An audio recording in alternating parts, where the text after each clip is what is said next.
It's been how long since we talked, do you think? It's been several years. Several years. I think it was right after I got back from Iraq that was the last time we talked, and I've been back for 10 years. Oh, boy, that is a long time. All right. So, Kevin, we're going to talk about UFOs tonight, but maybe it really makes sense to start out asking you about what has been the biggest, I guess, news of the year of this sort, and that is, of course, the Kepler discovery of the megastructures around star KIC 8462852. And I have declared that the planet should be called Randle's World. Well, I'm afraid nobody else has given it a name. We've got that long string of numbers to go with it. Yeah. Actually, they have given it a name. Oh, nuts. Kevin, is the way it goes. It was the gal who discovered it, and I think, I'm trying to remember now. Let's see. It was Tabby. That's it, Tabby. Well, that was my big claim to fame, I think. but the thing is, I mean, what is incredible is that they're able to discover these planets circling stars. This one's 1,500 light years away. 1,480 to be exact. I was close. Mm-hmm. And to make these determinations is just incredible. And now they have a structure that they can't explain scientifically other than it might be artificial. And that would be just wonderful news. Although I think given the distance, we don't need to worry about them showing up tomorrow. Unless they understand something about space travel that we do not. And obviously, if you're traveling interstellar distances, you certainly do. Kevin, well, nobody's saying they travel interstellar distances, but they have this megastructure which would be harnessing the power of a sun. Now, you might want to move the microphone a little further away from your mouth. Where I keep mine, just so you know, Kevin, is between my lips and my chin. If you put it there, then you don't get a lot of breath sounds and you don't have a lot of trouble. What can I say? I'm new to the 21st century technology. I understand. And the mics that we used in the Army on our helmets, you had to put it right up against your lips or you couldn't understand what people were saying. So. Right. Well, we are past that.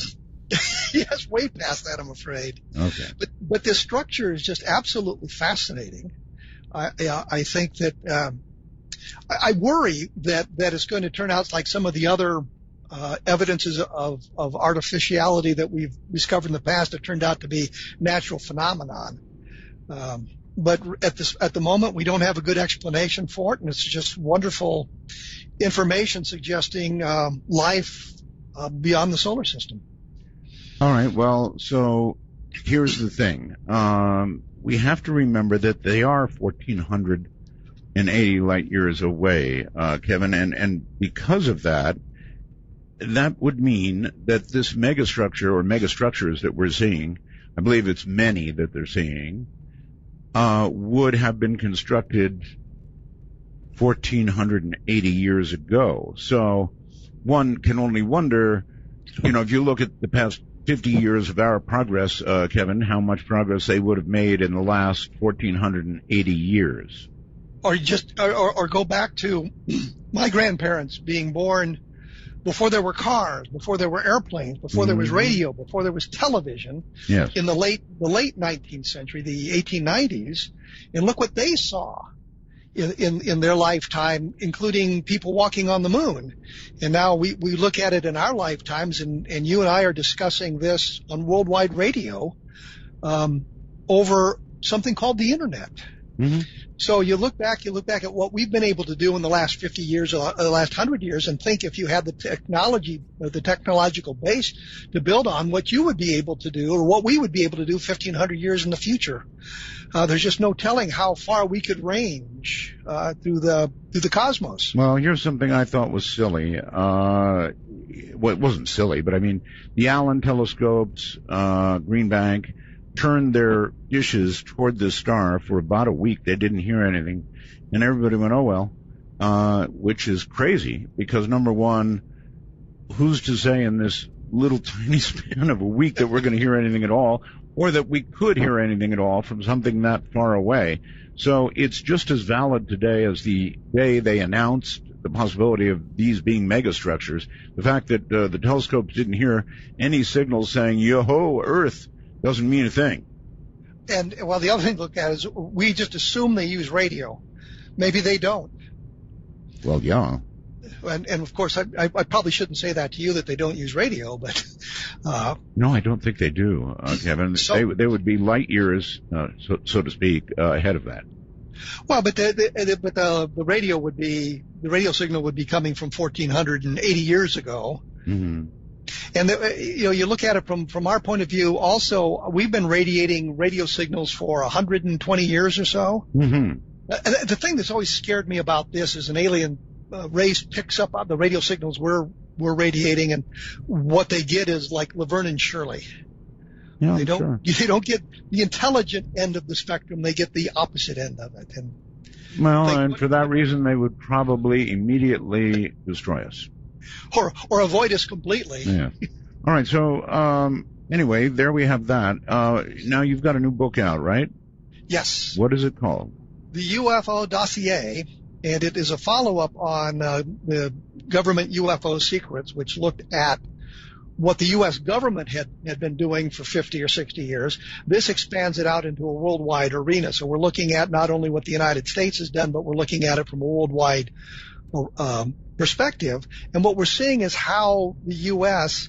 has affected other nations in their UFO research, and how they've kind of been able to manipulate things so the foreign governments aren't taking a serious look at UFOs because of what the United States Air Force and what the United States government has said.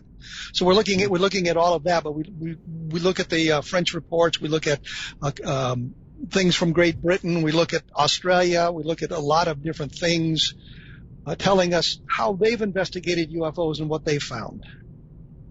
Well, has the totality of the evidence from here and around the world really truly convinced you that we are being visited? Number one. I think if you look at the evidence, you don't look at what people have said, what the opinions are, and you ignore purposely some of the government studies that have been done, because clearly they were biased and clearly they were designed with one goal, which was to end interest in UFOs. But if you look at the totality of the evidence from the landing trace cases, the radar sightings that are also visual radar sightings, if you will, you look at the photographic evidence that is available, you look at some of the recovered materials that have been analyzed, then you begin to understand that there's a good body of evidence of something going on. Then when you bring in the observational data from a lot of pilots, scientists, educated people, what you see is overwhelming evidence that visitation is taking place. All right. Well, I have had a number of people who agree with you on lately, and some of them actually think an invasion could be actually going on. What do you think? We haven't seen any really overt hostile moves since this whole thing began. And people say, well, it began in 1947 with Kenneth Arnold. I think it actually began with the Foo Fighters during World War II, and there's a continuity of intelligence work that started with the Foo Fighters during the Second World War that moved to the United States prior to the Arnold sighting and then became an official investigation. So we've got this long history of looking at this information, these sightings taking place, observation of these craft around the Earth, and it doesn't seem that they're overtly hostile. When there has been something that happened, it normally is either initiated by us or is our approaching too close to their craft and being injured in that way. It doesn't seem like they're injuring people on purpose. So I'm not sure that we've got an invasion coming, but we've certainly got an observation going on. And I suppose you could say, I did an article, one of my first articles, which was back in the 1970s, I called it Reconnaissance of Earth, which explained how the observations were going on. And so you might say that's an ongoing reconnaissance building up to something like that. But at this point, I just don't see the hostility that some others have seen. Well, I don't mean of course, they may be right, and I could be completely wrong. Yeah, I don't mean giant craft hovering over our cities or anything like that. with death rays coming down. It's Dr. Jacobs. Yes. You know Dr. Jacobs. And Yes. he thinks that this is an ongoing situation, that we are being invaded slowly but surely by abductees, if you will, half human, half alien. I keep hearing a thump there. I don't know why. That's interesting. There it is again. Are you touching your mic, No. Kevin? I'm sitting as still as I possibly can. Huh. Wonder what that is. There it is again. So that you couldn't blame the thump on me. Okay.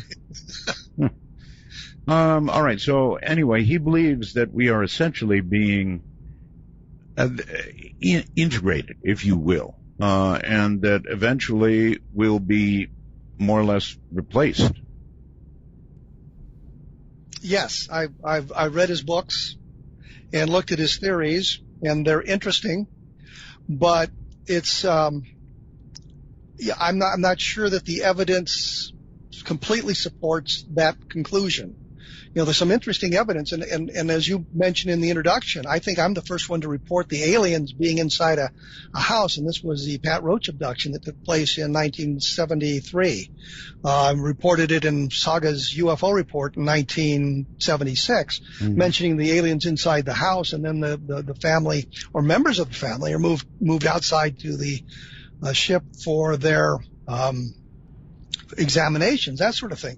So we see that sort of thing going on, and I know Betty Hill talked about, I think she said at one point she thought there were a lot of little Betty Hills running around out in space, which would be suggestive of some sort of genetic experimentation taking place. Yes, well, most, Kevin, of our abductions do seem to involve some sort of reproductive something or another going on. In other words, they take sperm samples, they take eggs, they do all kinds of things. I even got an email here recently from a nurse, Kevin, in which she documents. I'm hearing that again, whatever it is. I don't know what that could be. At any rate, she documents a missing fetus, Kevin.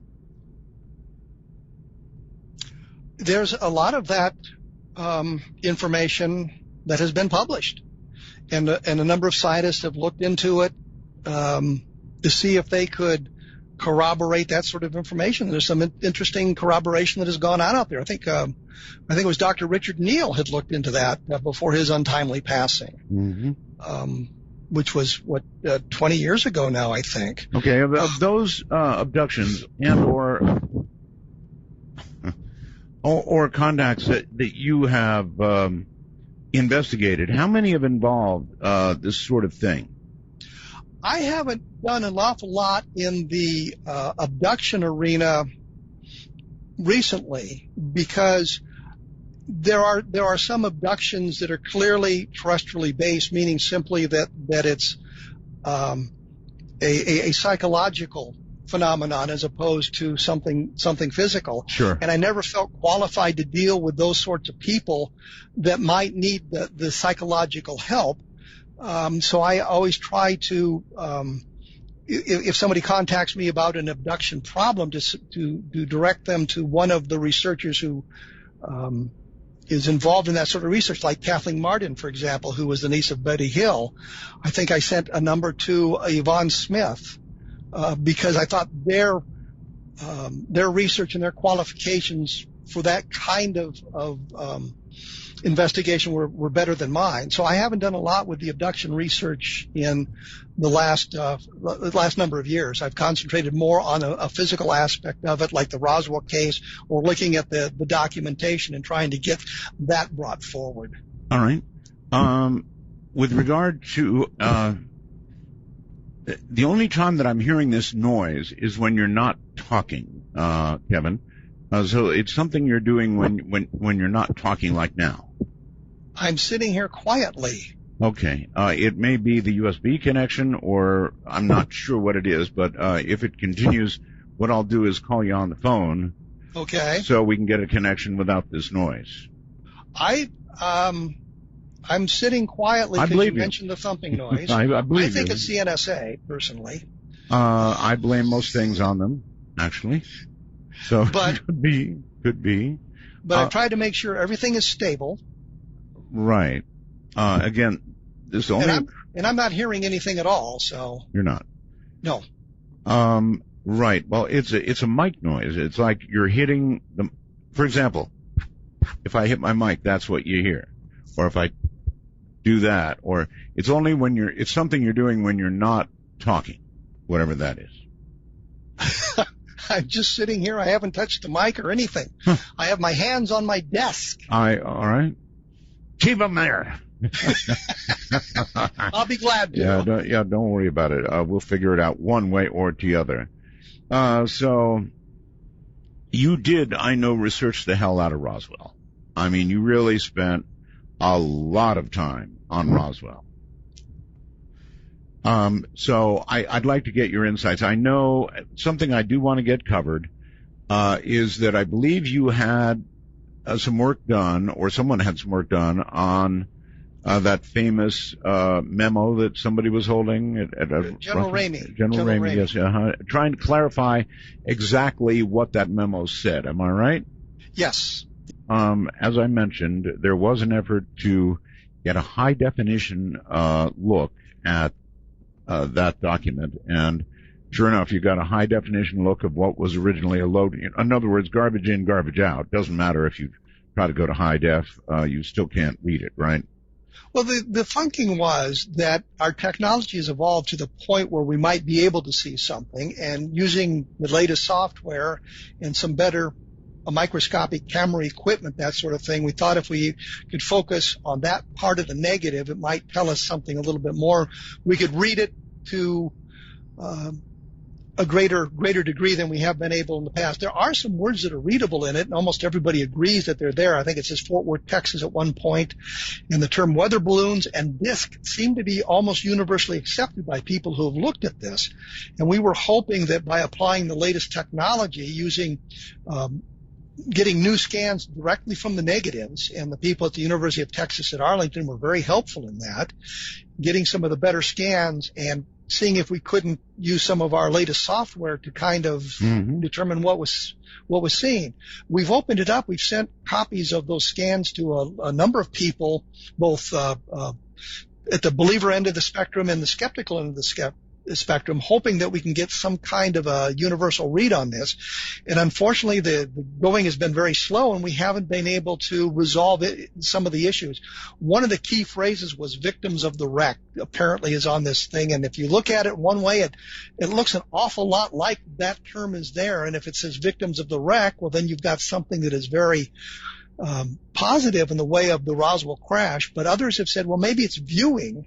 And if it's viewing, even if it's viewing of the wreck, then that takes it in a different direction. So we've got some issues we're trying to work out on this, and hoping that by opening it up to a wider range of people looking at it, that somebody might be able to resolve the issues to the satisfaction of most people. I don't think we're ever going to be able to get everybody happy with a reading of this thing unless we could find the actual message somewhere to compare it. But I think we could come to a point, or we'd hope to come to a point where we could get a large majority of the people agreeing on what the text says. Okay. I understand that you have researched some abduction cases recently, and I, of course, interviewed Travis Walton. In fact, I did it again not long ago. His story has always remained consistent, Kevin, and there's a lot of witnesses who went through a lot of lie detector tests. I think it's the most legit story that I've heard to date. When you look at abduction cases, what do you think? I look at cases like Travis Walton and the Hills case as a more likely scenario, because it seemed that they were targets of opportunity, that they're out in a remote area late at night or early in the evening, I guess, with Travis Walton, but they were sort of targets of an opportunity. And I've talked to Travis Walton a couple of times. I've talked to Steve Pierce. I think Pierce first really began telling his aspect of the story 2 or 3 years ago, and I had an opportunity to sit down with him and get his point of view and learn what the ramifications have been for him. Well, tell me what he said. He was on board that, yeah, Travis Walton was abducted, but the thing is, I think Philip Klass had talked to Pierce and got the idea that Pierce wanted to be paid a great deal of money for his story to kind of out Travis Walton. And I think it was the way Klass phrased the questions and Pierce misunderstanding it. So it's not really that Pierce disagrees with what Walton says. He actually, when I talked to him, suggested that the abduction was real, that there wasn't any kind of dispute amongst the people involved in that, with Mike Rogers and Steve Pierce and Travis Walton and the other fellows involved. There was really no dispute amongst them about what they'd seen and what had happened on there. And it was Klass kind of manipulating the data for his own point of view, which we've seen any number of times with Klass manipulating data. So Pierce was agreeing with what Walton said, but he talked about how he had been, I think it was Klass had talked about $10,000 and wanted Pierce to come out and say that Walton hadn't been abducted, and that kind of thing, and Pierce didn't do it. So that would speak highly of both Pierce and Walton, that he wouldn't take a bribe to deny the thing took place. I mean, $10,000 to a guy who's at that end of the economic spectrum is a great deal of money. Yes, it is. And you'd expect, if he had a chance to get it by just saying, well, yeah, I wasn't involved, or it didn't really take place the way Travis said it did. Now, that's quite an accusation you're making, that Klass offered $10,000 to elicit essentially a lie, is what you're saying. That is what Steve Pierce had suggested to me, that Klass had been manipulating the data. But I've seen Klass do that any number of times in the past. I mean, you look at what he's done. He went after James McDonnell because he didn't like his UFO research, and got him a number of his Navy contracts for atmospheric research canceled because the Navy didn't want to get involved in UFO research. He went after a fellow at a private university for claiming that he had been involved in a UFO sighting, and the university's attitude was, screw you, Philip Klass, we don't care. Yeah. The Navy, because Aviation Week and Space Technology did an awful lot of investigative reporting on that, didn't want to get caught up in something like that. So, I mean, Klass manipulated the data frequently like that. And from what I understand from Pierce thought Klass was offering him $10,000 to tell the truth. And it just never came out that way. To tell the truth. Yes. But that is Philip Klass's truth. Yes, Philip Klass's truth. Just let's come out and say it, to tell a lie, because he passed a lie detector test saying the whole thing was real, right? Yes. So you're really talking about somebody offering money to tell a lie in plain language. Sure. But I mean, we've seen that an awful lot in the, I'll say debunker. I don't want to really smear skeptics with this kind of a brush, because the skeptics are, I think, operating from a point of honesty. This is what they sincerely believe, and they look at the evidence and they interpret it differently than the rest of us do. They set the bar higher for their level of evidence, I guess. Well, I do too. I'm skeptical. I've had my own incredible sighting. I'm still skeptical. I don't know what I saw. I mean, I know what I saw. I don't know whether it could be from our government or it could be from some other planet. Star system. Yes. I have no idea. So I remain somewhat skeptical and interested in proof. That's the reason I've enjoyed the Travis story, because I don't know, there's so many witnesses, there's so much to it. What other stories would you put up in that class with a lot of witnesses, or something you can verify, put your hand around? I think one of the best cases is Levelland, Texas, from November of 1957. What happened there? This was a case Any number of people saw a craft close to the ground. It stalled their car engines. It dimmed their headlights. It filled their radios with static. And then when it left their car, they could start their cars again. They could drive off. Their radios cleared up and the lights came back. What happened was the Air Force claimed that there were only 3 witnesses to this event. Don Kehoe, who was the director for NICAP, which was a civilian organization, said there were 9 witnesses, and the Air Force and NICAP were arguing about the number of witnesses rather than investigating the case. And when I went back and looked at the Project Blue Book files and the files from QFOS, the Center for UFO Studies, and some other organizations, I found witnesses at 13 separate locations who had seen the craft on the ground and talked about it stalling their car engines and that sort of thing. Here's an event where the craft is interacting with the environment. You've got witnesses from the entire socio-economic spectrum. You've got well-educated people. You've got college people. You've got people who finished high school. You've got Pedro Saucedo, who was the guy that I think reported it first to the sheriff. He was a Korean War veteran. Mm-hmm. So you've got a wide range of people seeing this thing. Now, Don Burleson, who lives in Roswell, New Mexico, in 2000 went to Level Land and actually interviewed the daughter of the sheriff and the sheriff's widow. And they said that the sheriff had been told by the Air Force not to talk about it to anybody. Just say you saw the thing in the distance and let it go at that. But according to the daughter, there was landing traces on a ranch near Level Land, Texas. So you would have had a landing trace case, which left physical evidence on the ground. You've got the interaction with the environment, and you've got witnesses, independent witnesses, at 13 separate locations. Now, about 2 hours after the sightings ended at Level Land, a series of sightings took place at White Sands, New Mexico, which may be directly related to this. And I had an opportunity. There were 4 military policemen involved in the sighting. Yes. Why do you think related? Because it took place the object left the Level Land area, apparently got to the White Sands area some 2 hours later. So it seems logical it's the same object, or at least being possible. seen. Yeah, at least possible. But I had an opportunity to talk to one of the MPs.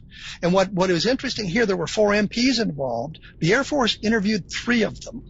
The 4th one was unavailable because he was suddenly on a 3-day pass. Well, those of us who've been in the military understand that a 3-day pass limits how far you can go, and you have to leave a contact number in case you have to come back. Yes. So there's no reason for the Air Force not to have interviewed that 4th guy, unless the story I heard that the guy was actually in the hospital is true. And I've been trying to get the morning reports from the military, which they've got them on file in St. Louis, to see if I can determine where that guy was that week the Air Force was doing the investigation. But it was a series of sightings. The skeptics or the debunkers wrote it off as, well, the guys got fooled by the moon or they got fooled by Venus. And the fellow I talked to, a guy named Glenn Toy, said that they had seen the object come down in front of the mountains and hover not far above the ground, maybe 200, 300 yards away from them. So they're seeing the object close to the ground. They're not seeing up in the sky, and the clouds aren't fooling them and any of that stuff. They're seeing it close to the ground. And then it took off. But one of the soldiers was apparently injured by this and was in the base hospital. But the Air Force didn't investigate him. And what I'd like to see is the morning report to see if it will tell me that the guy was on pass or if he was in fact in the hospital. Because there'd be no reason for the military to lie on the morning reports or the Army to lie on these morning reports. Because they wouldn't believe that anybody would even look at that. So they would explain where the guy was. If he's not available for duty, they've got to explain where he is. And if he was on a 3-day pass, that would be in the morning report. If he was in the base hospital, that would be in the morning report. And I have not been able to get those. I wrote for this stuff. The people in St. Louis sent me a letter that says, well, you need to send us $8.30 so we can search the records, and you need to tell us a specific time frame, and we won't look at anything more than 90 days. I sent them a 1-week time frame. And that was a response I got, and I sent them the $8.30, and they sent the same form letter back and cashed my check for $8.30. So I'm out $8 and still don't have the morning. Was that a Freedom of Information request? No, that was just a standard request. Okay. Now, if you submit Freedom of Information request, they can still charge you for it. Oh, yeah. So, I haven't been able to get the information about this guy, whether or not he was in the base hospital. I know his name. His last name was Eubanks. He was like a Spec 4, an E4 at the time that this took place. So, and I've tried to find the family, but the only people I've talked to, the fellow I was looking for had passed away. But I did talk to Glenn Toy, who was his partner that day. So, but this is a series of sightings that the craft interacted with the environment. The descriptions from the witnesses are pretty much similar, and they were scattered all over the Texas Panhandle, from north of Level Land down south. I think it's Shallow Water, Texas. It's all right around the Lubbock, Texas area. Mm-hmm. The Air Force sent an NCO to investigate, and he spent most of the day talking to a couple of people and said there's nothing to it. It was caused by bad weather in the area. Thunderstorms had moved through and all that. James McDonald looked at it and says, the weather records don't support that there had been rain earlier in the afternoon, but not at 11 o'clock at night when the sightings began. Does it surprise you that the Roswell records, that one would think would be very, very, very important, have been, according to the military, lost? I don't think they're lost. I think they have them. I think the problem was the questions were poorly phrased, and it went to specific places where the records wouldn't be kept anymore, so that they could say, well, we have no records that are responsive to your request, which is not to say that the records don't exist. It's just that the way you phrased your question might have been wrong. Actually, it seems to me a U.S. representative got that answer, and that they actually came back and said they cannot be located, lost. Stephen Schiff said that one, yes. He was the congressional representative for the Roswell District of New Mexico. Yes. At the time, and he asked questions about it, and they said that some of the records from Roswell had been destroyed or improperly destroyed at the time.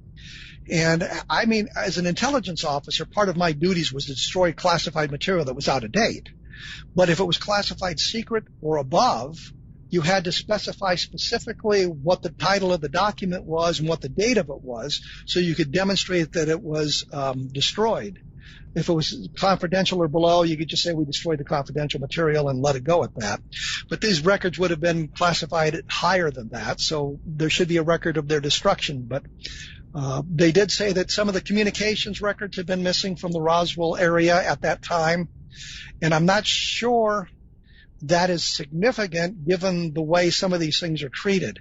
But they found no records. The only thing they found, the FBI document that we've all had for years, they couldn't even find a copy that hadn't been redacted. We all had copies so that the names that had been blacked out, we knew who they were and what was being said in the document. They found that document. They found some other things, but they didn't really find anything that was responsive.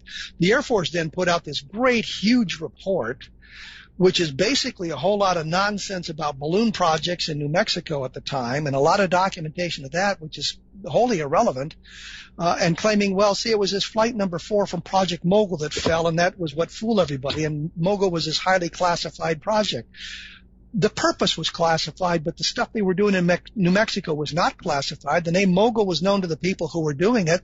They were using regular weather balloons, and the flight the Air Force pointed to, which was flight number 4, the man who was running the experiments in New Mexico, a guy named Dr. Albert Crary, wrote in his diary that the June 4th launch had been canceled because of clouds. They couldn't launch these things if there was clouds in the area, according to the CAA regulations they were operating under. So there was no flight number 4 to drop the debris. So they have no explanation for what fell at Roswell. So but it gets very convoluted when you look at the minutia that you have to go through to get to it, because the Air Force came out with a report and said, well, it was flight number 4, and the news media said, oh, it's flight number 4, it was a secret balloon, let's go with that. And they don't understand all the other things, all the ancillary things that are going on around that. So Roswell now is a long time ago. I take it your view, it was real. Something did crash. It was recovered. And what about the story of the creatures that were recovered? You think that's also authentic? Well, first of all, everybody agrees. Skeptic, debunker, believer, whatever. Everybody agrees something fell at Roswell. We just disagree about what it was. So I've got a sort of an overarching question for you, Kevin, and that is this. We had Roswell. We had a number of things that have happened since. And I tried this out on Linda, and she gave me a different answer. But it seems to me that in the years since the 50s, the number of UFO reports has been trailing off. Now, I could be way off about that and wrong, but I mean, we have a world that carries high-resolution cameras around on its hip or in its pocketbook now, and you would think that the number of pictures of UFOs, if they really are hovering around out there, would be drastically increasing, or perhaps the number of UFOs hanging around out there actually isn't what it was. What's your view? Carl Flock and I talked about this a number of years ago, and what we looked at was the number of robust cases, like that you got in the late 1940s, 1950s, into the 60s, up to about 1973 when they had the big occupant sighting wave in November of 1973. And then it trails off from that point, just as you say, and it's just not the same kind of robust sightings. You still get the lights in the sky, you still get some of that stuff, but you just don't get the numbers. And we wondered if it wouldn't be like a college expedition into an area where you found something interesting, an archaeological find. You've gone in there, you've gathered all your data, and now you're back home analyzing it, preparing for your next expedition. And we wondered if it wasn't something like that. The problem I have with the availability of cameras is it is so easy in today's world to fake a good UFO video. And it's very difficult to tell whether it's faked or not. And that's the problem I have with the UFO videos today. There's so many of them. I had a friend, Russ Estes, who made a number of years ago, made a UFO tape, a UFO sighting, a digital sighting. And he made the UFO look really, really hokey because he didn't want to find it on the internet at some point. So you're telling, wait a minute. You're telling me, wait a minute, hold it. You're telling me he faked? Well, but he did it on purpose to demonstrate how simple it was to fake a really good one. And he made the UFO hokey so you could tell it was fake. But he showed it coming across the sky. He made the comments that you would make, oh my God, what can that be? And that sort of thing. But he made it in such a way that it was clear that it was fake. The point being simply that in today's environment with the computer equipment that's available to practically everybody, that a 10-year-old kid could make a very convincing UFO video. The other thing that I noticed in my research was that about 99% of the UFO pictures were taken by teenage boys, and 99% of those are fake. And we have seen a lot of the great pictures from the 50s and 60s. The people who took them have come out and said, yeah, I faked that. The one exception is the Lubbock Lights from 1952 or 1951, taken by Carl Hart Jr. I was on it, part of the Roswell investigation in Lubbock in 1995, and I picked up the phone book and looked up Carl Hart just on a lark, and he had a phone number, so I called him to see what he had to say. And he said, here's a guy who is now in his 60s. If he was going to admit that he'd faked it, now was the time to do it. But he said, I still don't know what I photographed. He wasn't sure it was alien. He wasn't sure it was extraterrestrial. He was just puzzled about what he had photographed. He didn't know what it was, but he did not fake it. So there's the exception to the rule. He was 19 when he made the photographs. And like I said, I talked to him in the mid 1990s, so he was a much older gentleman. And a lot of the people, the teenagers, the young men who faked the UFO photographs would come forward and say, yeah, I faked those. Do you go Kevin, go to recent movies? For example, did you see San Andreas? No. I saw The Martian. The Martian. Okay, good. That's fine. That's a good example. CGI has come so far, Kevin, that what we see on the screen can be made to look more real than real. So the end of it's over. I mean, anything can be faked, and it can be faked to look really, really good. My experience is that if you have a blurry UFO photograph, everybody goes, another blurry photograph. If it's too clear, they go, it's too clear.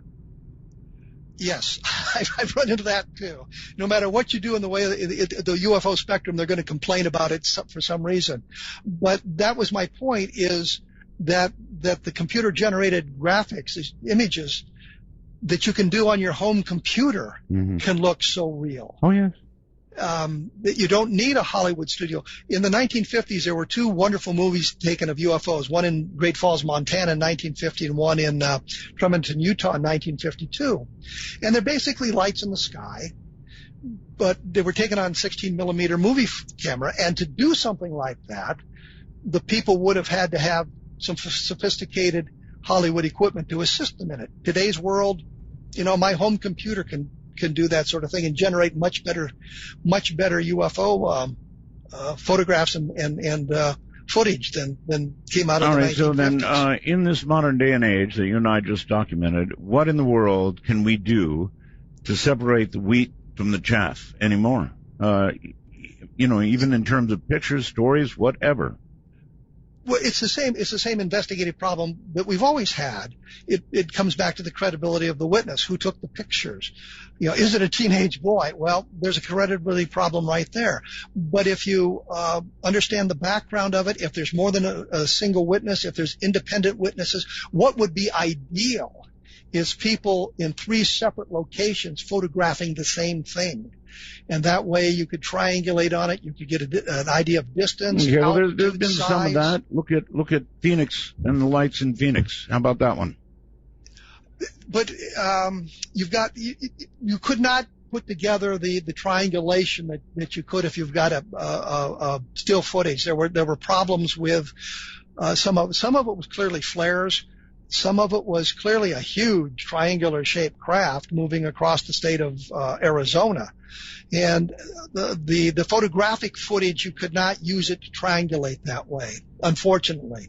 Mm-hmm. But we need something like that where you've got the people at multiple locations photographing the same thing at the same time. And you independently discovering these witnesses so you could get their stories, you could get measurements from the photographs that they made. And we just don't get that sort of thing. And I was wondering, there was a picture taken of a meteor skipping over the skipping back out of the atmosphere, taken over the Grand Tetons. And I don't know how long ago. I've seen the picture. Yes. It's a wonderful picture of this meteor, and there were people all over that part of Wyoming that got pictures, and a guy from Des Moines, Iowa, actually got movie footage of it.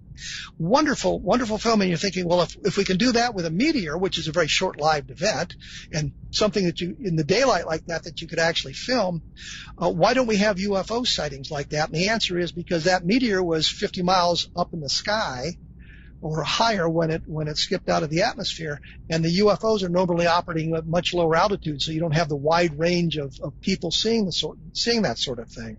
So that's the kind of thing that we need. I know that Ted Phillips, in his Landing Traces, he would tell you that if you gave him information from measurements that you took in the landing trace, he could tell you what kind of craft the people would have seen. Mm-hmm. Which suggests a certain amount of repeatability and suggests a certain amount of scientific research that could be done by that sort of thing. I was always impressed by the UFOs that appeared over our missile silos, Kevin. There was an awful lot of corroboration of that. Not only that, but it would seem an odd time for the missile silos to shut down. And then there was a similar incident in Russia. It seems to me that if UFOs are here, they would be certainly interested in our, military capability, where we are, what we can do, that sort of thing. What do you think? Oh, absolutely. But we have to look at it from the other point of view. If you've got an outside source, which the UFO was, and it could shut down the missile systems so they could not launch, now you've got a national security issue. Yeah, the whole thing is a national security issue. If you have things going through your atmosphere at thousands of miles an hour, Kevin, and they are tracked by radar, and you don't know what they are and you can't stop them, you have a national security issue. That's not quite the same as an object hovering over a missile complex and shutting down the missiles. Not quite the same, but still a national security issue. But shutting down the missiles, if the Soviets could have figured out how to do it, or we could have figured out how to do it to the Soviets, I mean, you've just suddenly changed the balance of power. Right. And so that became, in the sightings in Malmstrom Air Force Base in 1967, where they shut down the missile silos, and the Condon Committee was investigating that. And interesting, the guy who was the UFO officer at Malmstrom was a guy named Lewis, who was the pilot in command of the RB-47 sighting from 1957, which is kind of an interesting coincidence. But when the Condon Committee went to investigate, they said, well, we can't tell you it's classified. And the guy says, well, we have clearance. And he said, no, this is national security. And it's because they were shutting down the missiles. And that's the key right there. You've got something that the Condon Committee actually knew was a national security issue. And they said, well, it doesn't affect national security. Well, that affected it immensely. Mm-hmm. And I think it scared a lot of people that something was able to shut down the missiles so they could not launch them. They eventually came up with some kind of cockamamie explanation about an EMP, an electromagnetic pulse from a atomic explosion that had taken place sometime in the past. What? Pardon me? That's ridiculous. Absolutely ridiculous. EMPs are instant. They had an explanation, and they were happy with that because they could give that to the public, and the public doesn't understand what didn't understand what EMPs were and that sort of thing. So, and these things are supposed to be shielded, so the EMP does not affect them. Uh-huh. So that made it a issue of national security that is much more ominous than them flying through the atmosphere at 1,000 or at several thousand miles an hour, and our fighters cannot catch up to them. Well, that's upsetting as well. Yes, but yes, because the Air Force is supposed to be able to keep our skies clear of foreign invaders, whomever they are.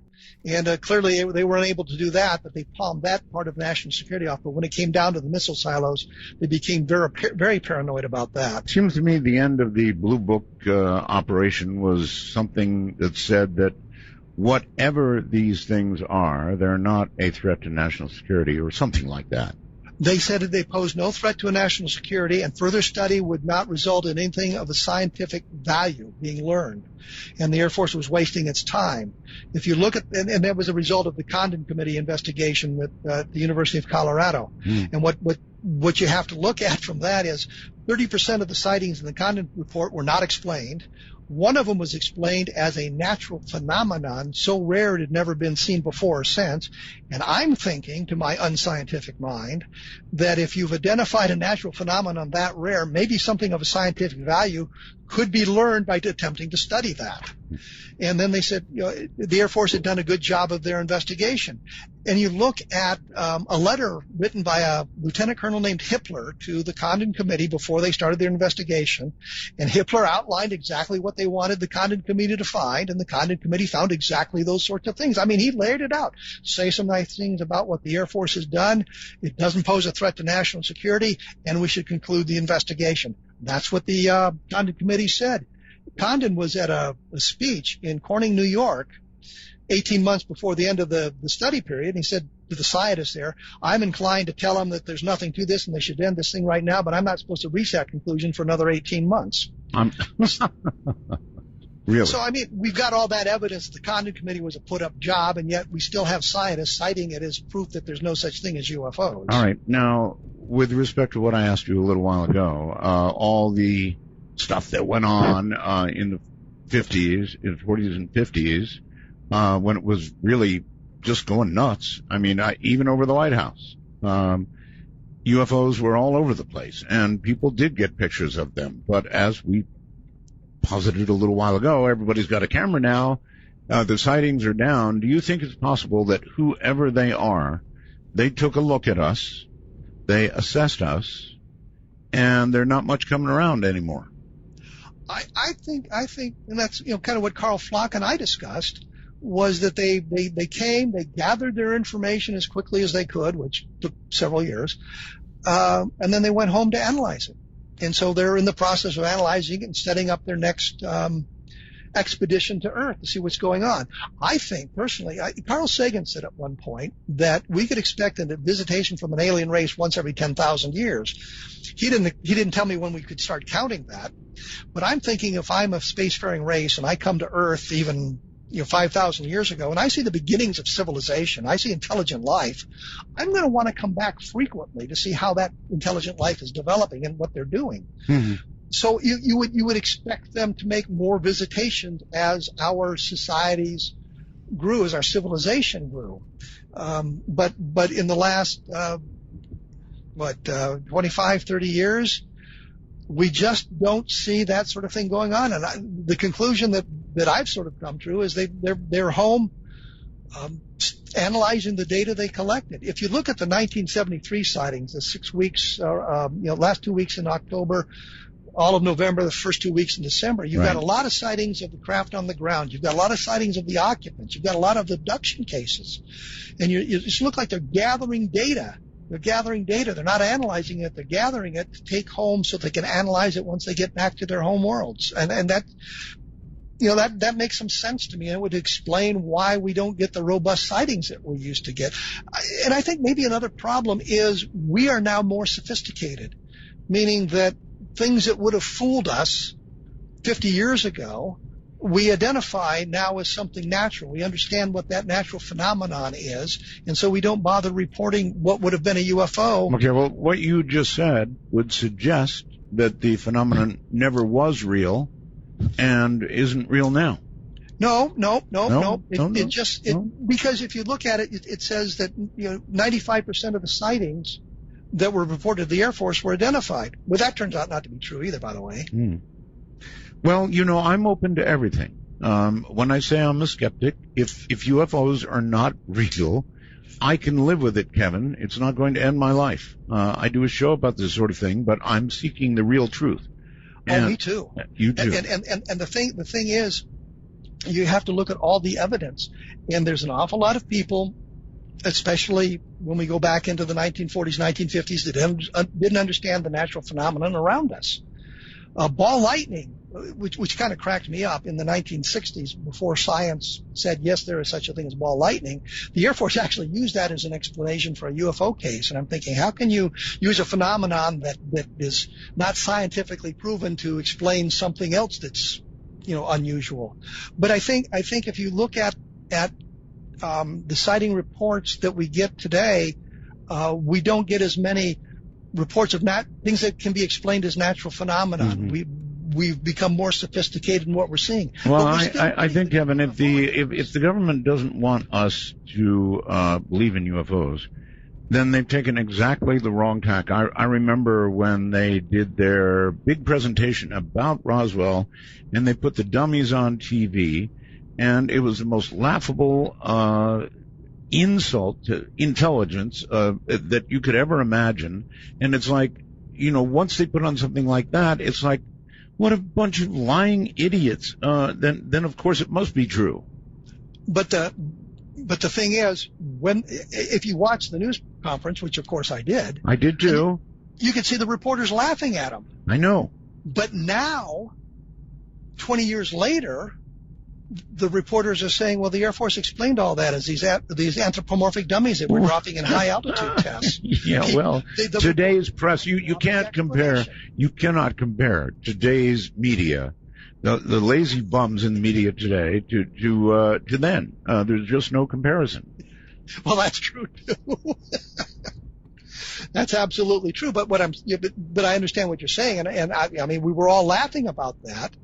But today, I think the news media today, they want to think of themselves as so sophisticated. They don't believe in UFOs, and nobody else should.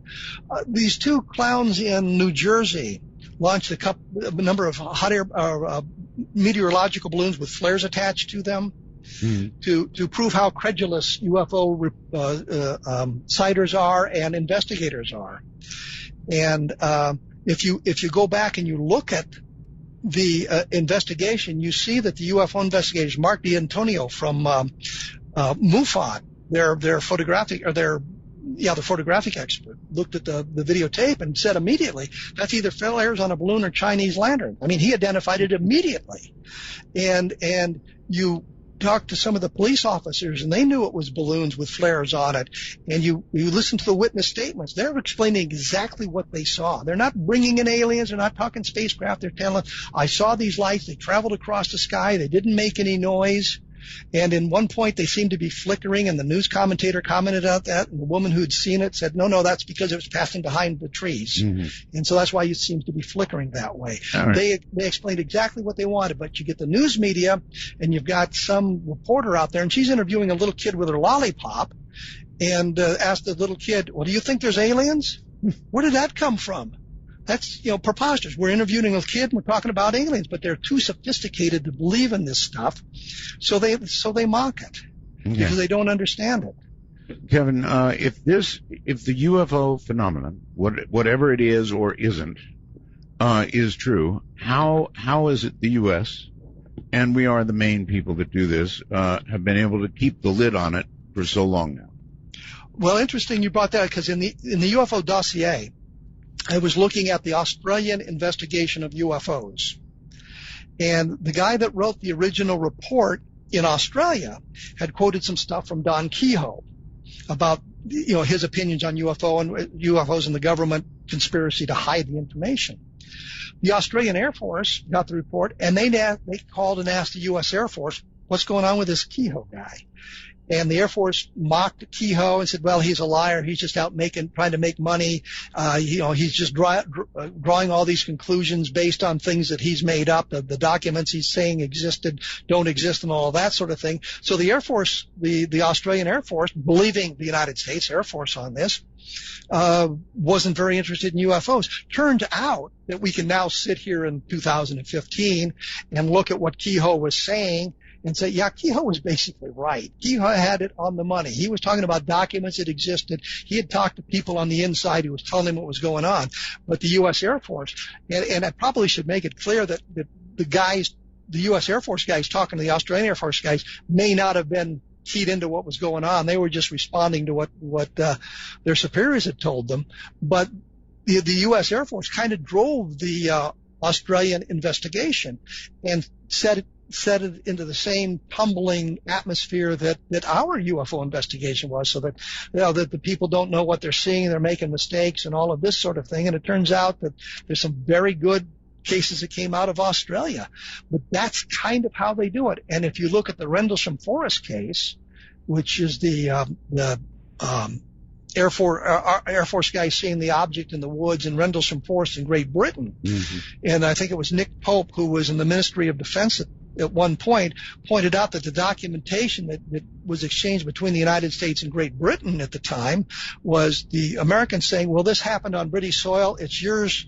It's your baby. It's your hot potato. You need to deal with it. And the British were saying, no, it was American airmen stationed at an American base that made the sightings. You guys need to deal with it. And so they're arguing about who's going to deal with this thing, and nothing's getting done. And our airmen, Burroughs and Pendleton specifically, were apparently injured by their close approach to the UFO. And I think Burroughs just recently got a full disability from the Air Force, admitting that he was injured in the line of duty, not admitting that there was a UFO involved. No, that is true. I interviewed him, just a month ago. I've known him for quite a long time. But I mean, the point is they were busy arguing about whose responsibility it was to investigate this case, neither one wanting to do it. Just in case something comes of this, Kevin, I'm getting word that at about 8:15 p.m.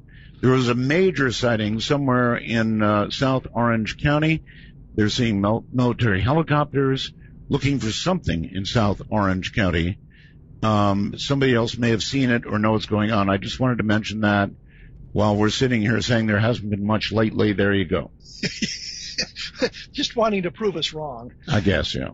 Well, we've had some good sightings. We had the Chicago O'Hare sightings in 2008. We had the Stevensville sightings, which were very good. We had, you go back to 1986, and we had the Japanese JAL, I think it was, 1628 flight. Oh, yes. that was radar tracked, and the complete radar records exist so that the FAA was able to recreate the sighting sort of in real time, the whole 28 minutes or 32 minutes or whatever it was. And I talked to John Callahan about that, and he was, they could watch the object on the radar screen and what was going on. So he didn't have an explanation for it, and he said that he'd gone to the White House to brief somebody about that sighting, and there were a number of CIA guys there, and the CIA guys. So he told him, we were never here.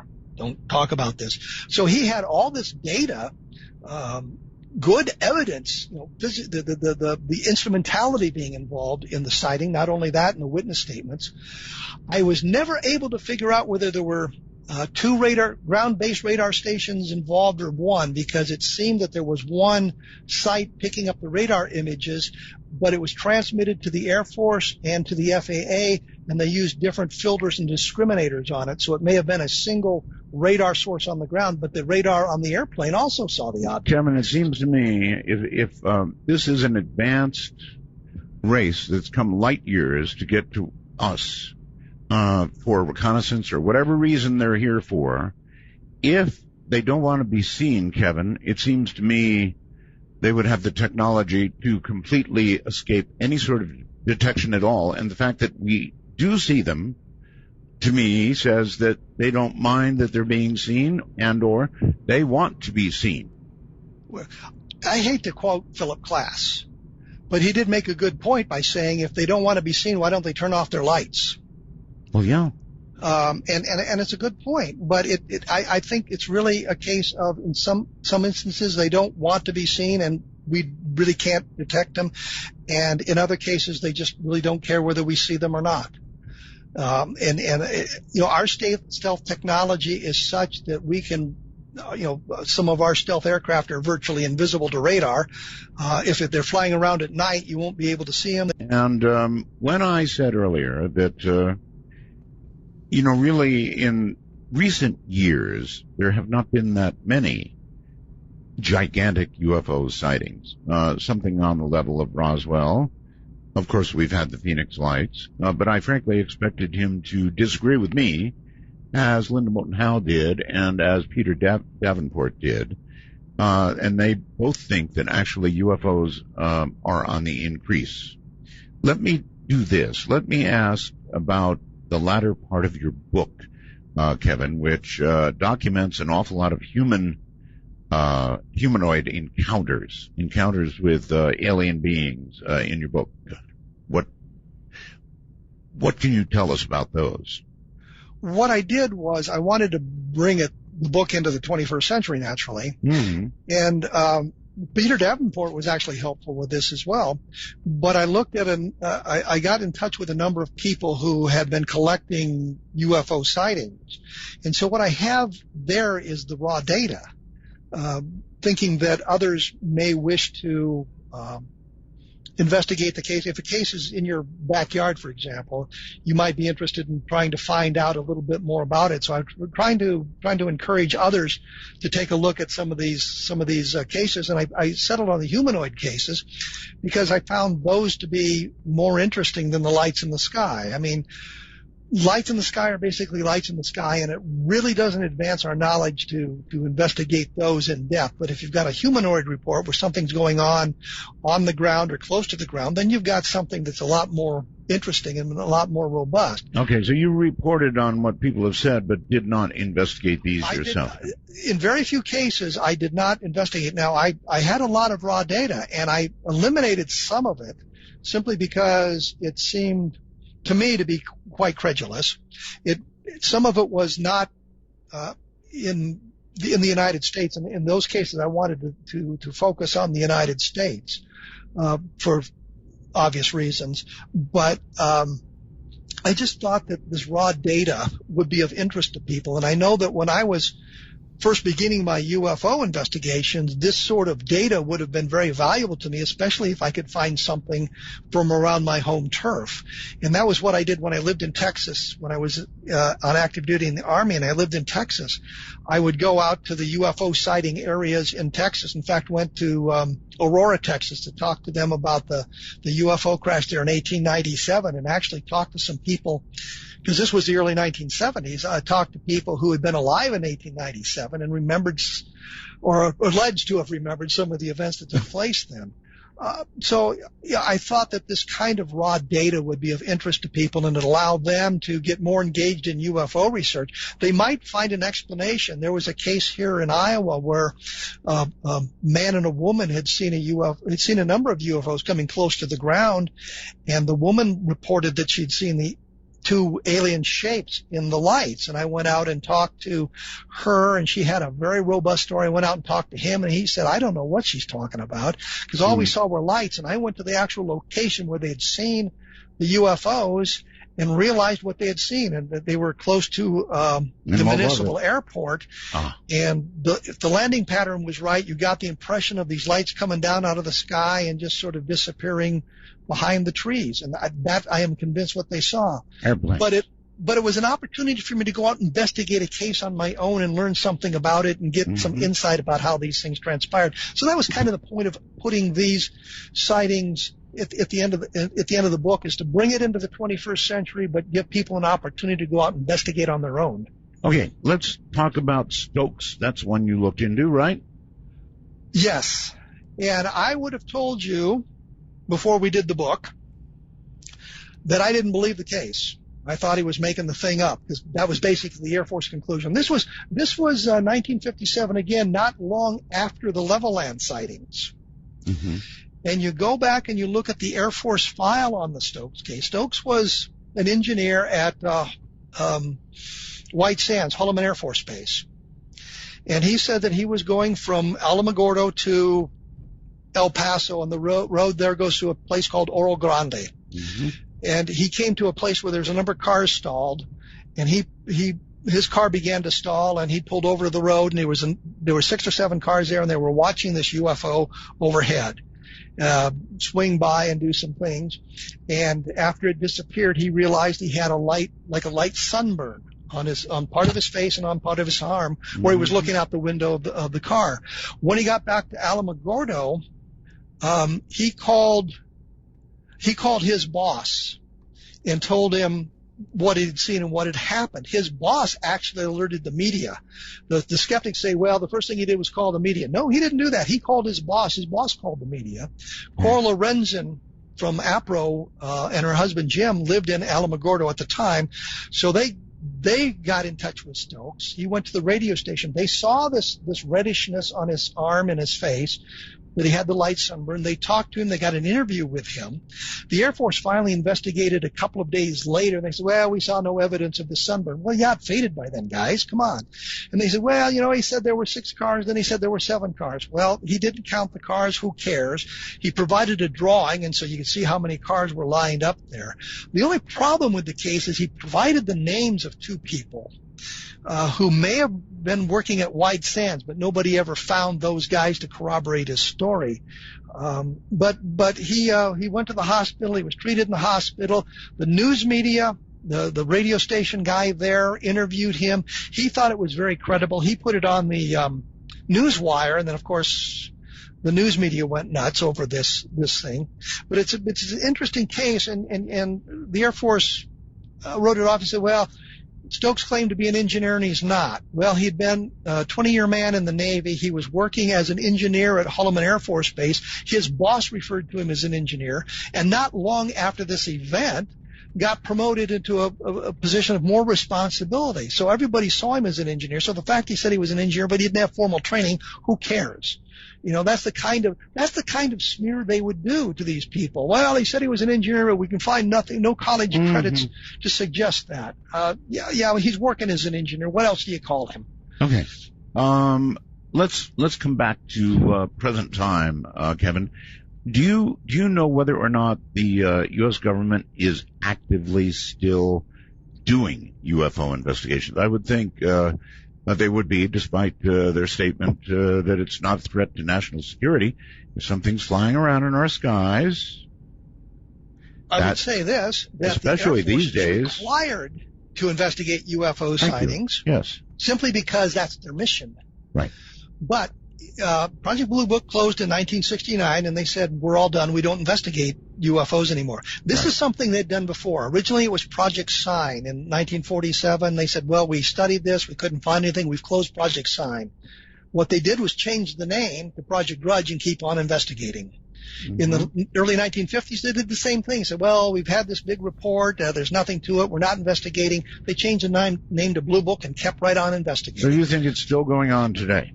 Yes. Okay. We know it was. We know what it became. It became Project Moondust. Well, Moondust began in 1957, but Moondust had a UFO component to it, and it was being investigated. It investigated UFO sightings. Moondust investigated UFO sightings. Senator Jeff Bingaman from New Mexico wrote to the U.S. Air Force, the United States Senator Jeff Bingaman, and said, I'd like to know something about Project Moondust. And the Air Force response is, there's no such mission. When the Air Force was presented with the documentation that was inadvertently released through FOIA by the State Department that says Project Moondust on it, and it says UFO on it, the Air Force said, we'd like to amend our last statement. Moondust did exist, but we never used it.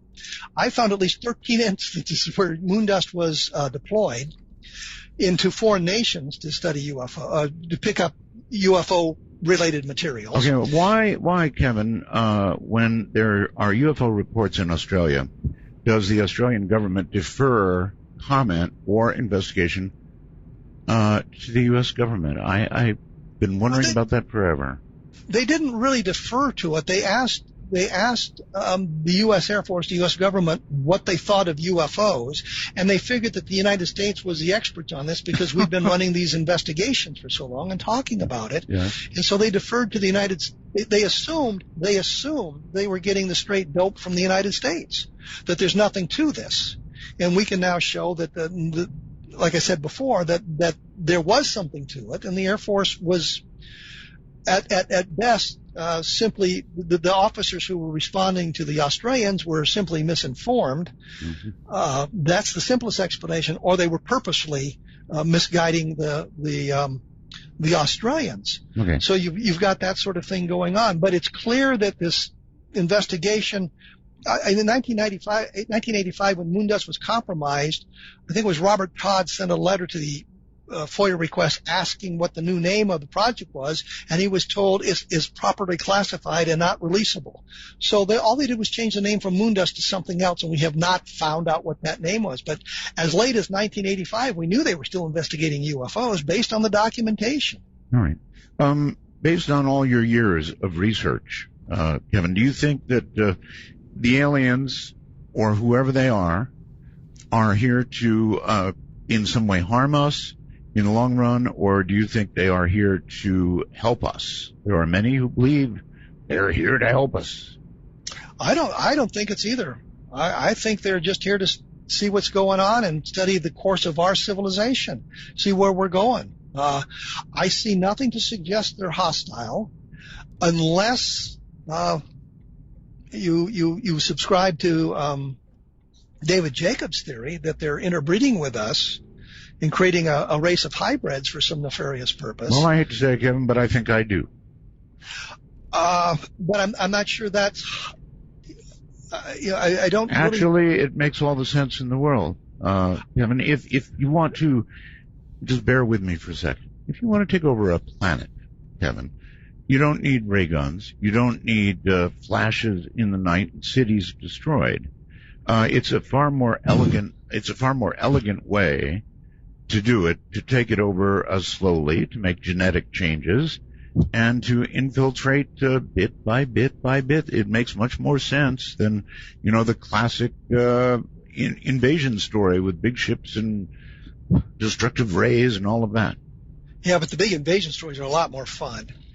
But no, I understand exactly what you're saying, and that's my thought is too. You modify the population, or your population for that matter, because you're doing it both, to inhabit this environment that we have created, the environment we have here. But I guess you can look at that as hostile intent. I do. It's certainly not benign, but I've always thought of them as being not overtly hostile. Well, look, Kevin, if that would be true, if they're, let's say, taking human fetuses that are partially developed and taking these from women who have been pregnant and suddenly are not pregnant, a lot of information about all of that, then to me that's hostile. It's I don't know how to put it. It's insidious and it's hostile. Insidious is a good word for it. Uh-huh. It's certainly insidious, and it's certainly a way of opening up a planet to your populations. Right. Don't feel obligated to agree with me at all. No, I'm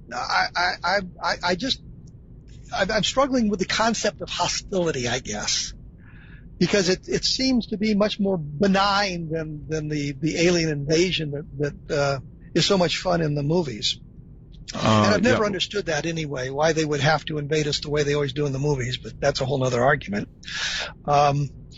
Well, they wouldn't have to. From what I can see, we're a fairly rare planet. We have a lot of resources. We seem to be in the so-called Goldilocks zone. We might be attractive to aliens in one way or the other, and they may be tracking us. They may be developing us. But I'm thinking if you're looking at the elements we have, you don't need to come this deep into the solar system to find that sort of thing. Well, we don't know that. Comets that can provide you all the water you want. Yes. You've got the Kuiper belt that has the minerals and all of that involved in it. Yeah, but you're talking about things. I'm talking about how rare is intelligent life. Yes, I understand that, and I was getting to that point. Okay, all right. I'm just saying if you're interested in that sort of thing, then you don't need to come to Earth to get it. If you're interested in the fact that the planet's in the Goldilocks zone and you need a space for your people, then the Earth becomes much more attractive because we're in the Goldilocks zone. So it really depends on what your mission is and what you're looking for to do. And I just don't. I struggle with the hostility of it because it seems to be rather benign the way they're doing it, but it is an attempt to take over without firing a shot. Well, yeah. I mean, if you were a woman and you had a pregnancy, and then one day suddenly it was gone, and you had some sort of encounter, you might consider it very hostile indeed. Yes. And if somebody's toying with our genetic structure, until I know otherwise, to me that seems rather hostile. Yes.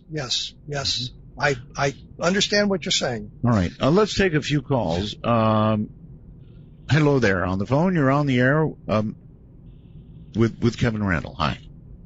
I'd like to ask Kevin a question with regards to KIC 846, 2852, or TABI as they have it. Sure. And possibly issue a statement of my own feelings and proofs, if you want to hear it. Well, okay, ask the question first. Oh, that's not fair.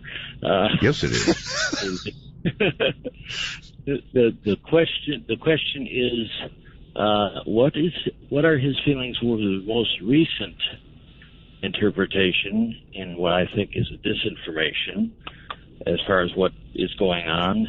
Okay, there has been no more recent determination I'm aware of, other than the megastructures that were mentioned and the dips in luminosity. So if you have something newer than that, I'm listening. Yeah, the Dynasphere, which would have to be an incomplete Dynasphere, You mean a Dyson sphere, right? Yeah, yes, Dyson sphere, sorry. they had the last I had heard on them, seen it on that, is they were estimating that they had an oblate spheroid star which was pulsing and looking rather strange, and they had graphed out some graphs indicating what they had estimated this would look like in the laboratory, compared it to the graphs seen and recorded from spatial observations. And my own personal background is in sciences and chemistry and things like that, looking at graphs and traces of high-performance liquid chromatography. Okay, but you're not telling me anything new. I was aware of what they've got and the graphs. I've seen them. We have them up on the website. So what's new?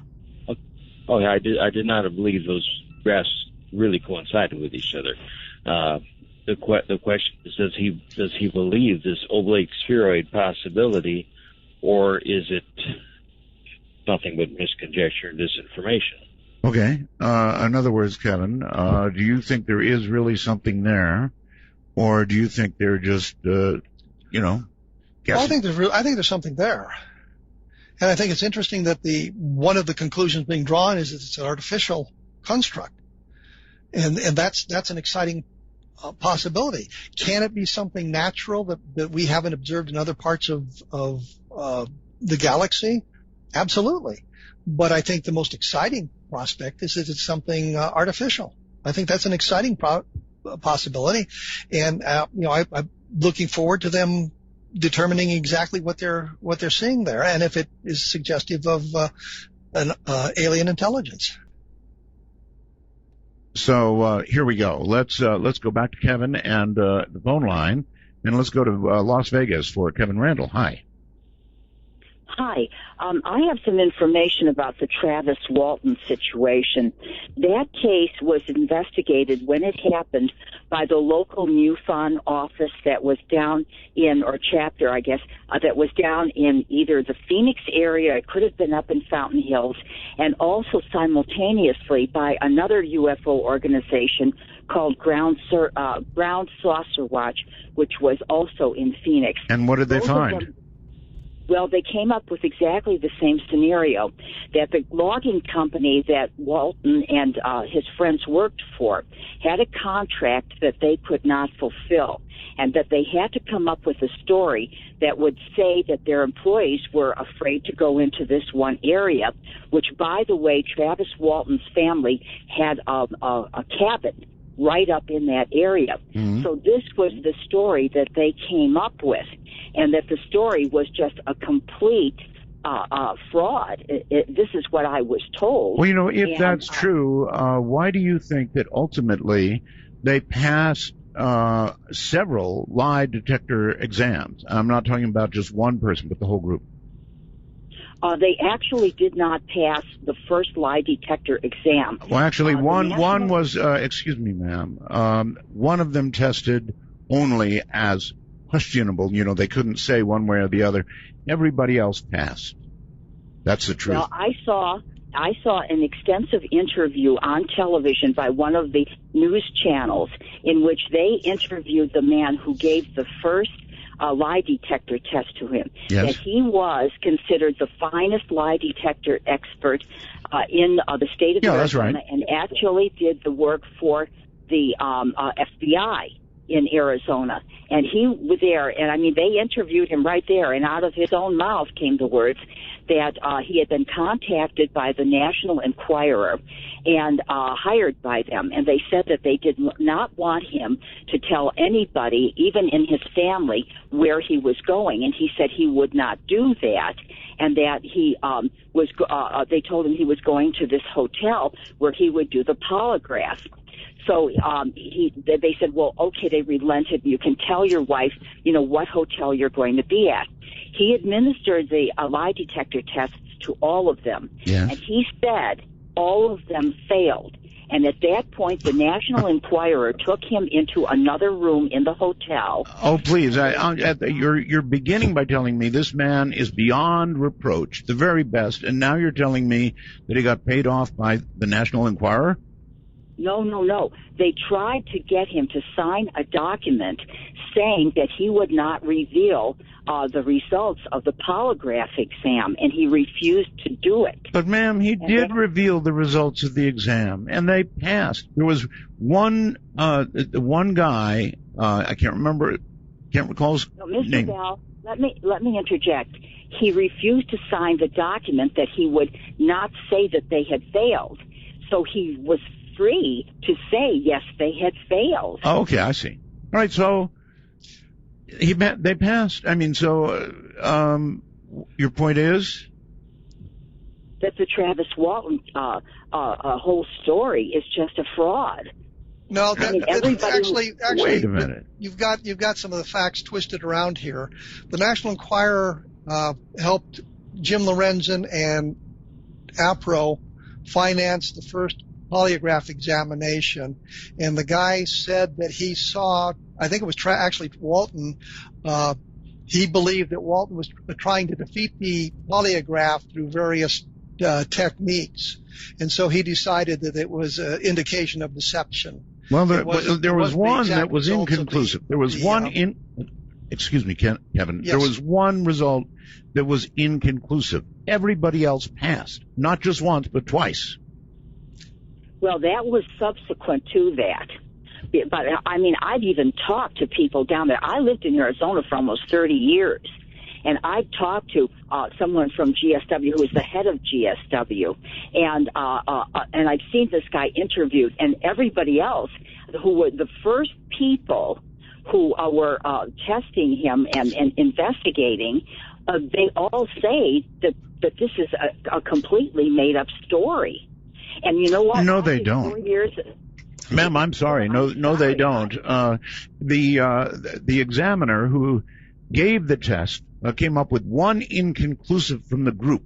Walton and everybody else, other than the inconclusive, and that's not a negative, passed. I mean, that's a fact. That's not what he said on television. I did 4 years of public corruption investigation. I come from a big-time newspaper family, and you always take the first story that's told, because after that, everybody has time to cover their ass and come up with a different story. All right. And I will go with the guy who was head of GSW who investigated, and I'll go with the polygraph. But the GSW guys weren't the first ones to investigate it. It was Jim Lorenzen and APRO that got the case first. Right. And Philip Klass is the one that came up with some of this information that you're telling us now. And Philip Klass was attempting to destroy the case. For those who don't know, Mr. Klass is a debunker extraordinaire. Yeah, I am aware of that. But as I say, I talked to the head of GSW, and I had talked to somebody from MUFON, and I heard and I watched the extensive interview on television, and I'm going with that. Okay, well, go with that.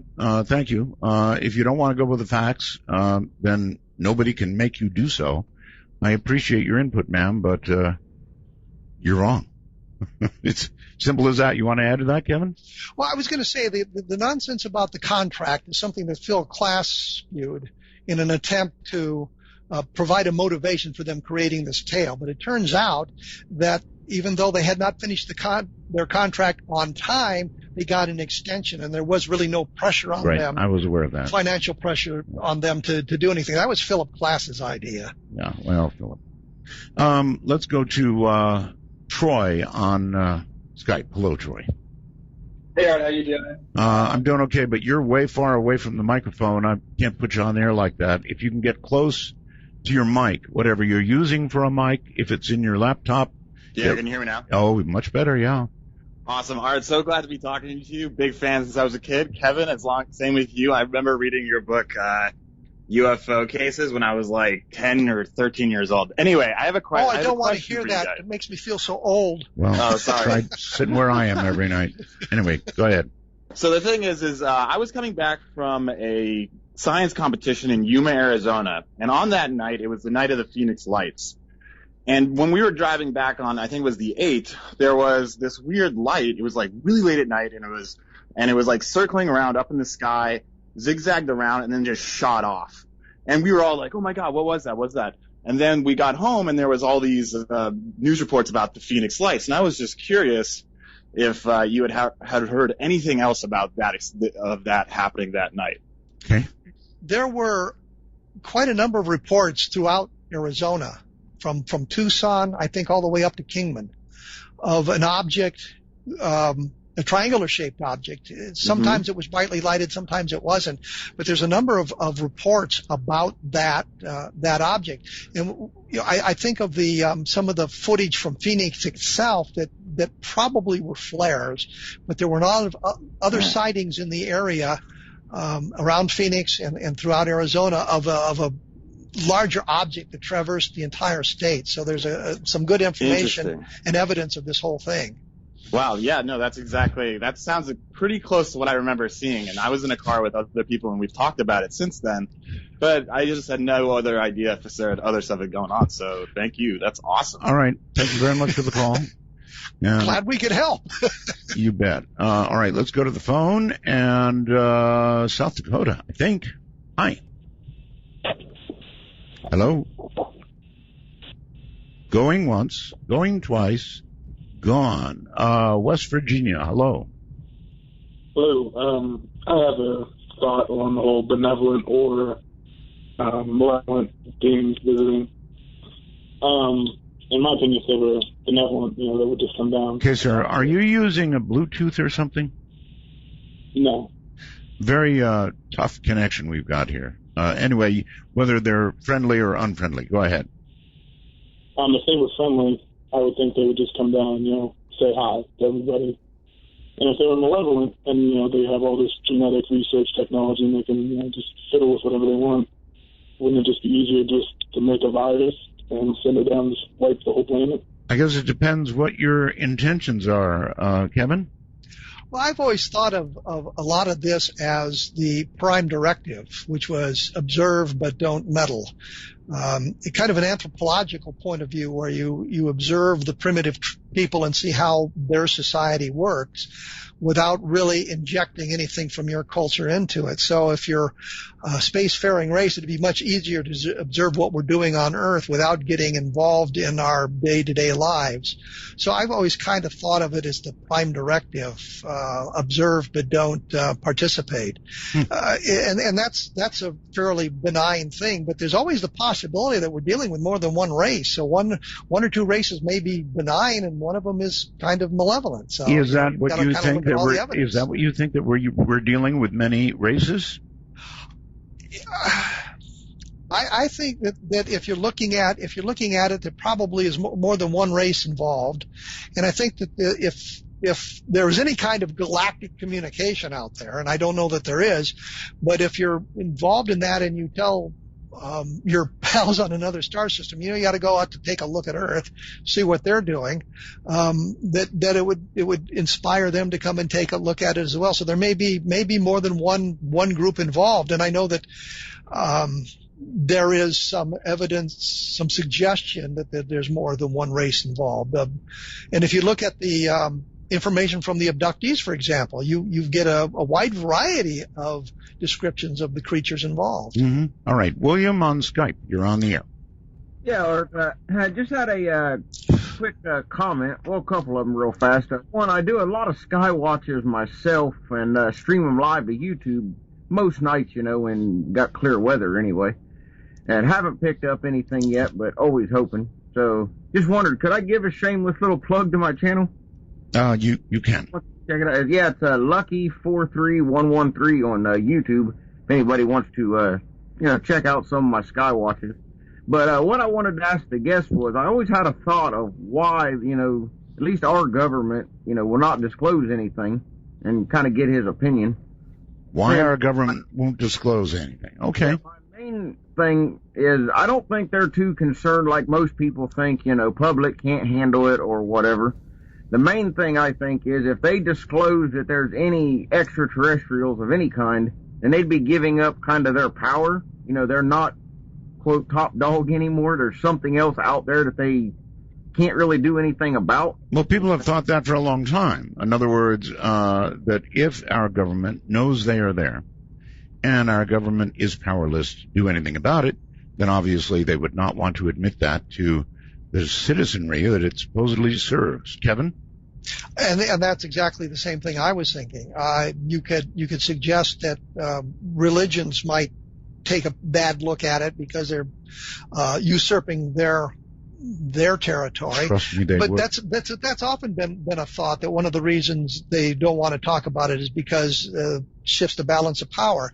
If you go back to 1947 with the Arnold sighting and all of that stuff, you can make the case that they're now dealing with something they don't understand completely, and they're trying to get an opportunity to understand it, and they don't want to admit that they don't have all the answers. So you've got a good reason for them to hide the information. I mean, we just come out of a very disastrous war, and they don't want to suggest anything like that. Why this attitude persists into the 21st century, I couldn't tell you, because I think people are sophisticated enough, and we've had enough of the fictional accounts, Star Trek, and that sort of thing, that I don't think people would just come unglued about it. And if you say, well, they've been here since 1947, they've been here since 1940, people are going to say, I've lived my whole life and it's not affected me one whit. Why do I care? So I don't understand why the cover-up persists today. Well, you've got to believe me when I tell you I have talked to a number of religious people, Kevin, and if you ask them the right way, they will quite readily tell you that if a race of aliens were to land and know nothing of God or know nothing of religion, that it would destroy their religious universe. And I do understand that. To them, oh, absolutely, there is but one God, and that God would have to be everywhere. And if that God is not everywhere, what they believe would be threatened, and I mean severely threatened. It would upset they'd come right out and tell me. Let's go to the phone, and South Dakota, I think. I am the Good Voice whistle, and your what? To our Native American ceremonies, there are plenty of times that when we are conducting our ceremonies that there are UFOs above our ceremonies. And as we go in our ceremonies, there are UFOs above them. And as we conduct our ceremonies and we come out, that actually is very interesting. Caller, hold on one second. You gave your, I guess, Native American name, sounded like first and last, and so I hit the button on it because we don't allow last names. And frankly, I don't speak your language, so I couldn't know, whether that was your full name or not, but we don't allow full names on the air, so cautiously I hit the button on that. That'll disappear. No, that's fine. That's fine, Art, and I respect you, and I respect this conversation tonight. Well, can I ask a question without... Are you Lakota? Yes, I am. I'm Lakota Sioux, land of Crazy Horse, Red Cloud. So you're Ogallala then? Yes, I am. Okay. And as we conduct our ceremonies, the UFOs that you guys explain are that you guys, I'm not you, Art, but as the scientific world explains them, UFOs, well, they come and they circle around as we come out of our ceremonies. They blink, they drop down. They never physically show themselves, but, as the world turns, that's our grandfathers, and we all come from Pleiades. So as we come out of our ceremonies and we see these UFOs come down and, not physically down to the land, but they blink, they give us signs. So, that gives us some hope. Well, here's what I would say. I would say that American natives who are at least outside have a far greater chance to see a UFO than most of the rest of us who never see anything except the ceiling and the TV in front of them. Kevin? Well, and that was something I was going to say. If you take a look at the statistics, you see that most UFO sightings take place between 6 p.m. and 9 p.m. when you'd be outside barbecuing or whatever. That sort of thing. The sightings seem to correspond when people are outside doing stuff. In other words, if you don't look up, you're not going to see something. Absolutely. That's really what it boils down to, right? Between Yes. 6 and 9, as you point out, people are outside, more likely to at least glance upward if they detect some sort of movement, but 90% of the time, 99% of the time, Wayne on Skype, you're on the air. Yeah, hi. I'm trying to put all this UFO stuff together. Looking at the trillions of dollars that have disappeared into black projects, and had a Lockheed talking about all this incredible technology that we'll never know about, and then I thought of the time. Well, it was back in the 60s when the government determined that UFOs were not a threat to national security. Oh, yes. I wonder sometimes if really what they meant to say is they are no longer a threat to national security. I've often wondered, we tend to personify aliens as thinking and being kind of like us in maybe our worst aspects or in maybe our best aspects. But what if they're just kind of bumbling guys who, 100,000 years ago, their civilization developed all this technology and it just fixes itself and they don't have to do anything except fly these things, and they've just kind of lost the connection to any kind of industrial development or any of this kind of thing, and and maybe they didn't even know how their own craft worked until we figured it out. Kind of like trust fund aliens. Yeah, well, exactly. I was going to say there was a wonderful science fiction movie called Morons from Outer Space, and that was kind of the premises of it. They had the technology and they could use it. They just didn't know how to fix it or what it was good for. I'll have to check that out. Mm-hmm. Well, considering that these little trust fund babies may be in control of things that could destroy our entire planet, I don't know. I hope they're not like that. I do too. I prefer to think of them as like graduate students studying the Earth for their dissertations. All right. Let's go to Florida. Hello there on the phone. Hey, how y'all doing? I was when you were saying about how if they came down and they had no idea of what God was or religion, that all of religion would be lost, I guess. No, I didn't say all of religion would be lost. I said that the people, sir, I said that the ones who called me, presented with what I presented them with, said their faith would be shattered. That's what they said. No, I understand that. Yeah, what I'm saying is I think it would be a lot more like they would be bringing a message to us, kind of like what the Europeans did when they came over to the Americas. They brought religion with them and tried to impose this idea to the people of the Americas. I think it would be similar with these beings coming down. They would probably have something to tell us or try to convince us to convert to. But I also wanted to hear Kevin's opinion of the possibility of them being time travelers from our future, and that's one of the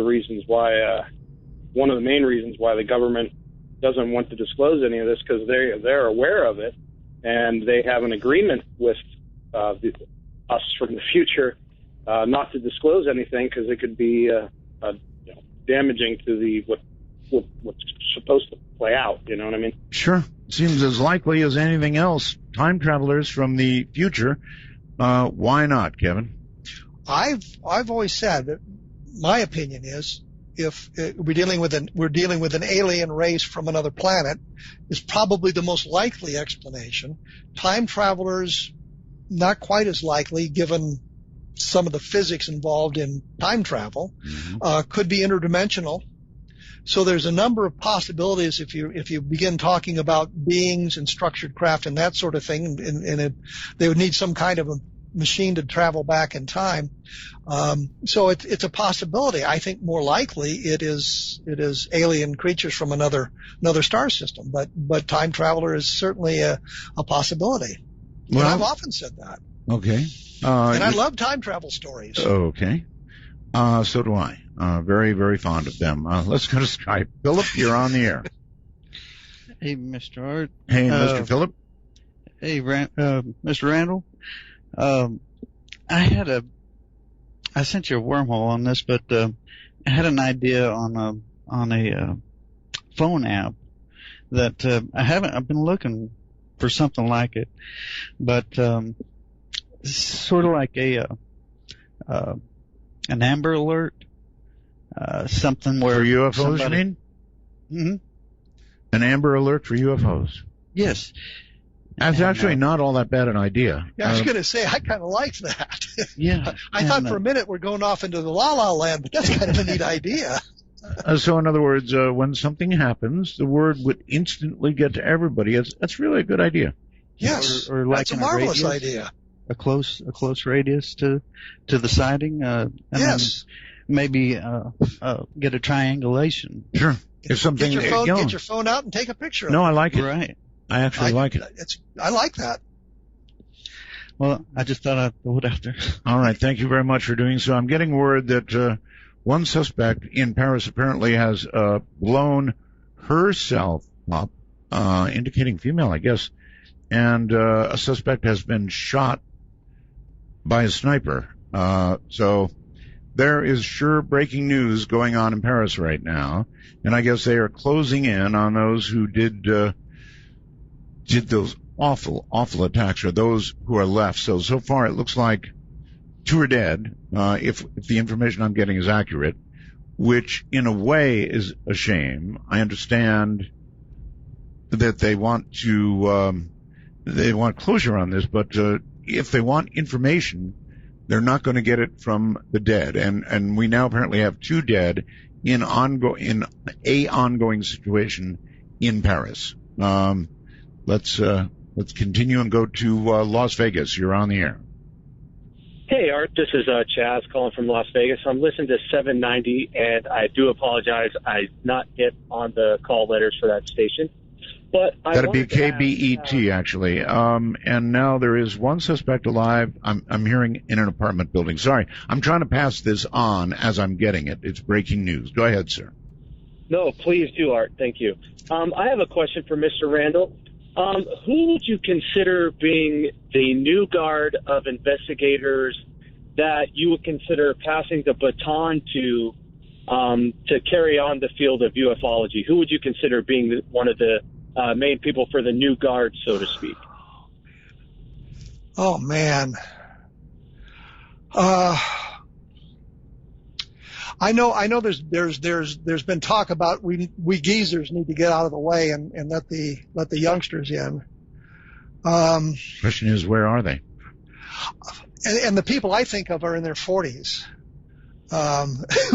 Which if you're 20 is really old, you know. Yeah, I think of people like Mark D'Angelo, who brings a scientific background to his study of the UFOs. I think of people like that. I don't really know many people who I would consider the new guard. Well, then you're answering the question kind of negatively in a way. Yeah. I that's think a little scary. It is. Yes.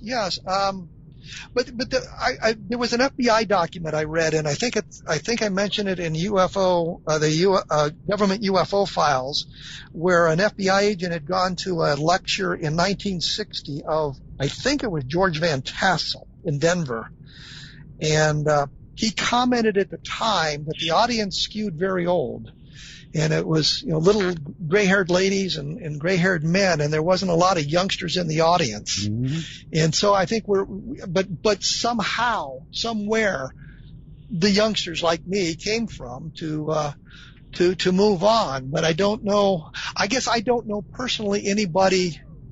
I don't know anybody myself. All right. I guess that's the answer. All right. Well, there is the answer, but that is not a good answer. And once again, Kevin Randle. Sorry, a lot of news breaking during your stay here, Kevin. Not a problem. And I would think that even if they've killed all the terrorists, there'd be documents and hard drives and things they can recover some information from. Could be, hopefully. Yes. Okay, let's go to Akron, Ohio on the phone. You're on the air with Kevin. Oh, hello, Kevin. I read a book a long time ago. I think her name was Twyla Nitschke. It was there were many council fires held before now. Anyway, this is to suggest another possibility.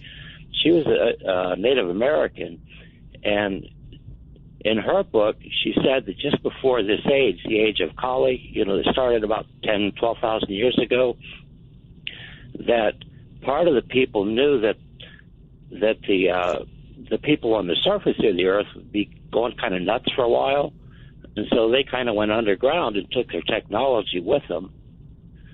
So with this, it wouldn't necessarily be aliens or time travelers, but part of us that, went underground to avoid going kind of nuts. What do you think of that sort of idea? There's days when I want to dig a hole. Yeah, and I'm with you on that one. There's been a lot of discussion of this, and it gets down into the inner Earth theory as well. I haven't seen any solid evidence that would suggest that that's true, but all that means is I haven't seen any evidence. All right. Well, I think we're going to Australia. And Kevin, hello. No, not Kevin. Oh, I'm sorry. This is Mario. Mario, I'm sorry. No, that's okay, Art. Yeah, Kevin, I've got actually two questions for you. With the difficulty of trying to release footage and photos of potential sightings, what do you think is potentially the best way to do that, to actually have a subjective and critical assessment of what actually was recorded? Well, you've got to talk to the witnesses, and hopefully there's more than one. And if you can find independent witnesses who can verify the sighting, that will that'll increase the credibility. And it depends on what the footage looks like, how long it lasts, and what is being done.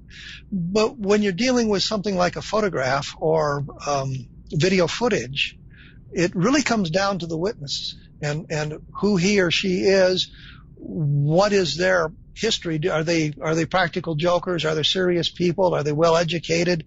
Do they understand what's going on around them? And are there independent witnesses that can help corroborate the story? Maybe, but Kevin, they say now that check me if I'm wrong here, but all the police will tell you that independent witness testimony is one of the most unreliable things that you can depend on. Whether it's, a robbery and trying to describe the robbers or anything else. Independent witness testimony is inevitably wrong or screwed up. What do you think? Well, then you've eliminated one way of assessing the sighting. You've got the video footage, and you have the other thing is you have to be careful in the way you ask questions. You say, did the car stop at the stop sign? Or do you say, did the green car stop? Well, you've just implied the car is green, and you've kind of screwed up your right. investigation. Right. But if you've got video footage, you absolutely have to have independent witnesses to it. Somebody seeing the object in the sky from another location, or it's going to be very difficult to verify the credibility of the sighting. Let me refer you to even recent incidences where either the police have shot a suspect or gotten into a tussle and then ended up killing a suspect one way or the other. There have been witnesses that have come forward and just have been totally wrong. Absolutely wrong about the way it came down, even though they were looking at it. Mario, are you with me on this? Yeah, the memory is a funny old thing, and I think that people can potentially think they're remembering something else. It can be almost like remembering a dream, I guess, in some circumstances. Mm-hmm. I do have another question for you. But Go ahead. But you've just now eliminated witness testimony. I know. So I don't mean to do so. I'm just saying that witness testimony has been traditionally not very reliable. We understand that when you're investigating a case and you're talking to the witnesses, you have to be very careful and you have to gather the testimony very carefully. In the case from Mount Vernon, Iowa, where the woman was seeing a dome-shaped craft with aliens in it, and the guy said, "No, I don't know what the hell she's talking about. There were just these lights coming down in the sky." I mean, yeah, two very diametrically opposed I rest my case. Testimonies, but I understood where the woman was coming from. Okay, Mario? Yeah, no, I was just going to say, I think given the actual topic at hand, having multiple sightings by multiple people that can correlate, say, video footage could work effectively. But when it's isolated to images, perhaps not as much, because obviously images are easier to fake. My second question to you is, over the many years of research that you've done and things that I've come across, I've noticed that when you have three objects together, more often than not, they're very much in a triangle formation, which I find quite interesting. And it makes me wonder if there's any correlation between that and the all-seeing eye that's basically presented itself through history. I'm just curious what your comments would be on that. Well, the only thing I'll say is that if you've got three objects, they're pretty much either in a straight line or in a triangle, or an arc of some kind, which I guess could be a triangle. So you have to be careful on that one. But I'm not sure there's a correlation between the all-seeing eye and UFO sightings. I'm not sure there's a correlation there, which is not to say there isn't. It's just I'm not sure there is. All right. Onward. Anchorage, Alaska on the phone. You're on the air. Hey, Art. Can you hear me okay? I hear you. Great. First of all, I want to compliment you, Art. I used to call you king of late night talk radio. I'm going to call you timeless, okay? Thank you.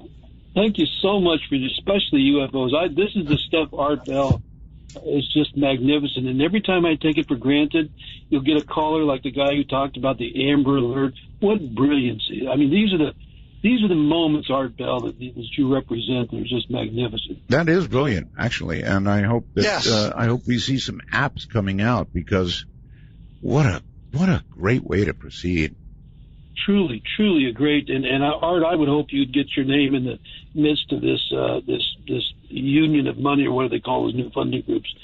So here's my position. In my tiredest of moments, I'm convinced that we're a penal colony or some type of feedstock. Okay, but looking on the brighter side of it, I have a question here, and I get done briefly. But I think we're about to find out that, like the jungle floor teeming with life, we're way in the midst of so many things. And the fascinating quest is going to be to find how they hold galactic order, because I think we're going to find there's so many life forms out there that are ahead of us. Now, here's my question, and thanks for your show. It's really fast moving. I don't know how NASA continues to escape accountability. We own those people, and there's no reason why they couldn't have cameras for us and couldn't be accountable, especially with the telescopes and stuff up there. I'm astounded these people could escape accountability and be right in the midst of it all. And I guess unless you have a question, I'll hang up or what I want to do here. But okay, well, let's talk about that a little bit. Kevin, let's talk about NASA for a second. NASA, I think there's been a number of attempts to get NASA to look at the UFOs, and they just refuse to touch it. And I think I understand why, and it just is because it can be such a bottomless pit of. And you've got all kinds of information coming in, and I think it would take up an awful lot of their time and away from their. Well, Kevin, there is this. They have cameras on the International Space Station, right? Oh, absolutely. They got cameras all over the place. Yes, and many times they're trained on the Earth, Kevin. And I don't know if you followed this, but there have been times when things are seen leaving our atmosphere and going to space. And then suddenly, something that has been up for hours and hours and hours, i.e. the NASA feed, suddenly just disappears like that. I know that happens, and I was also thinking of the tracking stations, in the Air Force tracking stations, with the Aerospace Command or whatever it is, where they're looking at this stuff, but they're we never hear if they see anything extraordinary going out from or coming to the Earth. So there's all kinds of information gathering entities out there that would be very valuable to us if we could access the information in real time. Okay, let's go to Skype. And Anthony, hello. Hey, how you doing, Art? Okay, sir. You're breaking up. How about now? Am I okay now? Not really good. What are you using? I'm using an iPhone. All right, now it sounds better, but you don't have us on speakerphone. Take us off speakerphone, and everything will be well. Speakerphone, now you're on my radio. Okay, so you've got us off speaker. Is that better? Yes, it is. Go ahead. Okay, all I wanted to say was that I'm glad to have you back on the air. And my whole family listens to you. Thank you. And I'm from Ozone Park, New York. And no, they you're do from have New an York? app You out there. kid. Yeah, I am in New York. I'm on my way home from work. Oh, okay. And I always listen to you. I think it's great. Great program you have here. Thank you. And they do have an app on the iPhone for UFO spotting and, seeing if they exist or they're in your area. And what app is that? It's called UFO. If you put a UFO on the app, you'll find it. I will do so, and I'll look for it. So will I. Thank you very much. So in his car, on the phone. How about that? I know. Well, there's one of those things we were talking about, the technological advances. I mean, how many people had phones in their car 50 years ago?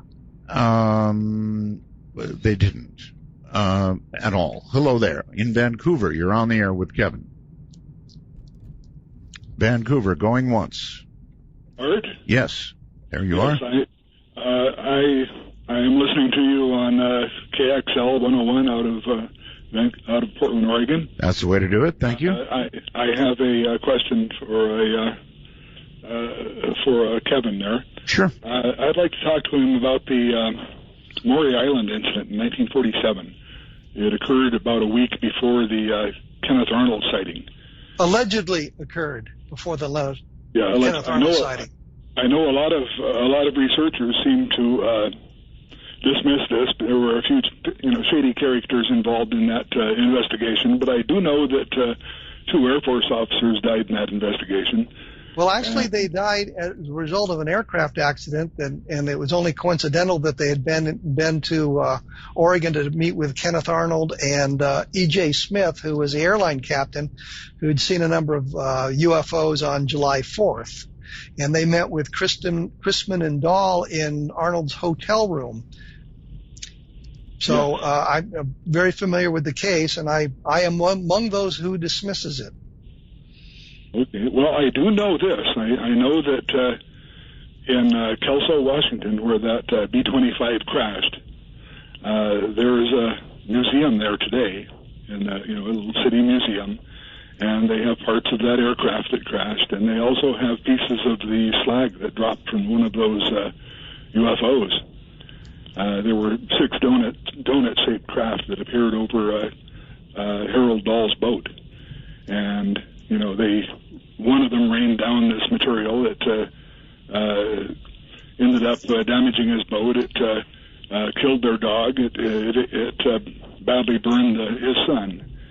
And you're aware, of course, the son denies this. No, I wasn't aware of that.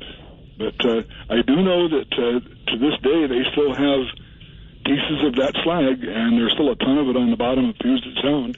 Well, George Early, who lives in Oregon, has did a great deal of work and investigation on this case, and so I would think of him as the authority on it. And he did a number of articles for the old UFO magazine. If you can dig those up, that would be a good place to take a look for information on that case. I did something in I think the book Alien Mysteries and Cover-ups that came out a couple of years ago. About the Maury Island case, based on a lot of what George Early had found and other information. Interestingly enough, I think it was Chrisman who had written a letter to Ray Palmer, who was the editor of Science Fiction magazine and started the Shaver Mystery stuff. And Chrisman claimed that he had been in the caves where the DeRose lived when he served in the military during the Second World War. That was kind of the problem. That was what I think discredited the entire thing. That helped discredit it. But if I would bow to George Early's expertise on this case, because he spent a lot of time looking into it. Okay, well, I certainly thank you for your opinion. Right. Thank you very much for your call. We're very, very short on time. Jeb on Skype, real quick if you have something. Yeah, I can do it real quick. I'll drop out my second point. The one thing I wanted to say is that for a long time, I was a proponent of disclosure and that whatever's going on, we deserve to know about it. And the more I thought about it, what if the situation is something like, they're here and they're abducting us. We can't do anything about it. They could take your children in the middle of the night and you might not ever see them again. Sorry about that. We can't do anything. If that was the situation, I don't know if a lot of people would really want to know that. You might be better off as not going, as John Lear said. Yeah, just kind of going through and doing your thing and live life, enjoy life.